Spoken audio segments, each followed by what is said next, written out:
any red lines to Iran where, if the ceasefire or whatever you call it, if they cross the red line is red clear. lines. If they threaten Americans, they're going to get whatever they call that job, and you're sitting there, and you fire a missile at the United States, and we saw you fire it, we're going to hit you. Of course we are.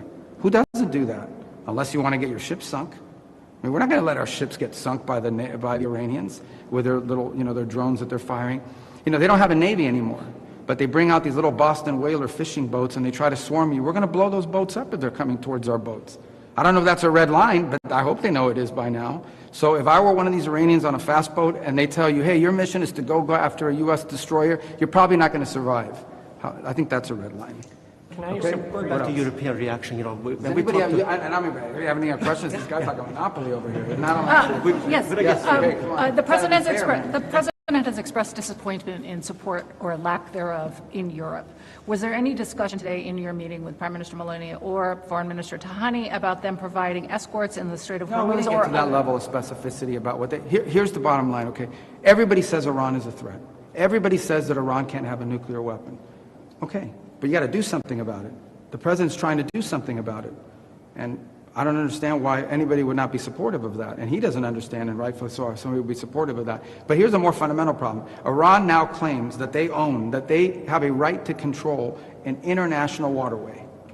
They claim that they have a right to control it. What is the world going to do about that? Is the world going to accept that Iran now controls an international waterway? Because if the world is prepared to accept that, then be ready. Because there's like 10 other countries that are going to start doing the same thing in their international waterways, or in international waterways near their countries. That's an unacceptable thing that they're trying to normalize. So if the answer is no, we don't think Iran should be able to control the Straits of Hormuz, then the next question is going to be for everyone, well, what are you going to do about it? What is the world prepared to do about it? And we're trying to do something about it diplomatically. We have a resolution at the United Nations that we're trying to move forward, in which the world and the UN will have an opportunity through the Security Council to vote and say, we are not going to allow them to mine the straits, we're not going to allow them to try to control the straits, and by the way, you have a bunch of humanitarian aid that's trapped inside the Persian Gulf and needs to be released and has not been able to move. We're going to give the world a chance to pronounce itself on it. And if Russia or China or some other country decide to veto it, then you know what the impediment is. But the fundamental question every country, not Italy, every country needs to ask themselves is, are you going to normalize a country claiming to control an international waterway? Because if you normalize that, you've set a precedent that's going to get repeated in a dozen other places. And if the answer is no, we don't want to normalize it, then you better have something more than just strongly worded statements to back it up.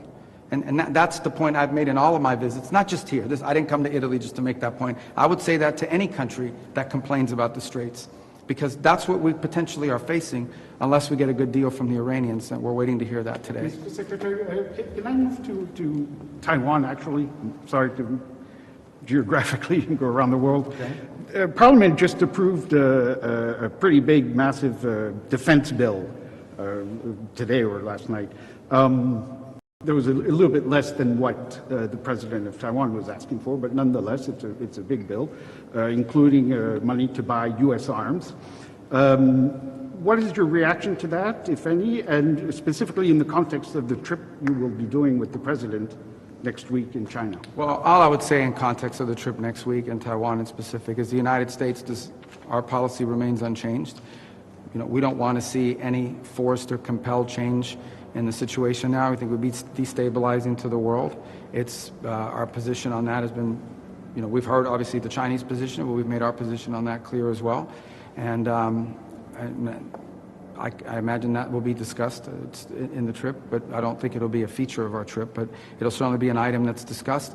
We think it's to China, the United States, and the world writ large that there be stability in the Straits there, and that continues to be our position. That's the one we'll continue to stand by and advocate for. All right, I have time for one more. We got to leave. About Ukraine before you go. You spoke with Lavrov recently, and they targeted kindergarten in Ukraine even after they advocated for ceasefire.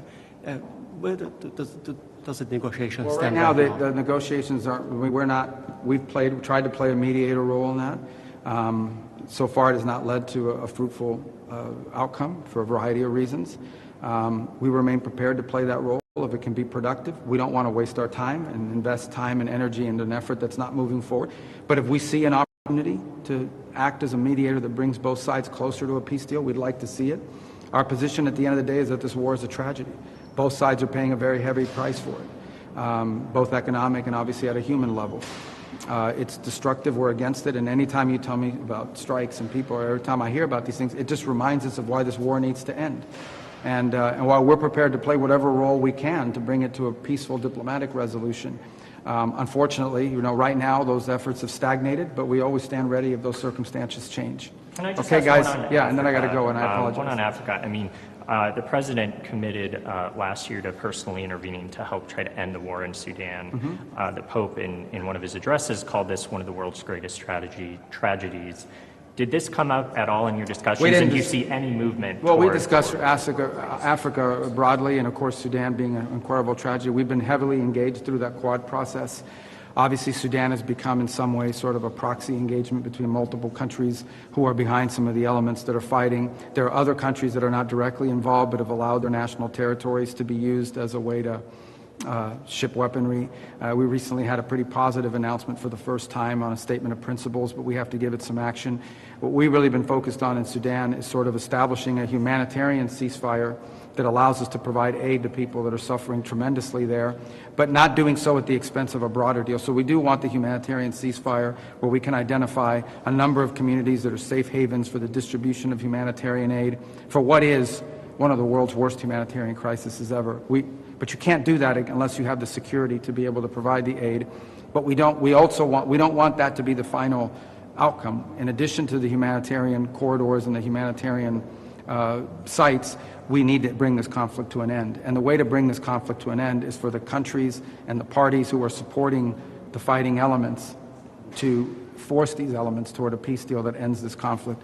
And as I said, we've been very involved in that Quad process, invested a lot of time in it, continue to be engaged on a daily basis, and in fact have people in our bureau in Africa, as well as our special envoy, Saad Boulos, involved almost daily on this topic. So, okay, guys, I got to run. I apologize. Were you Thank surprised by your Italian origins? Mr. Secretary, were you surprised by your Italian origins?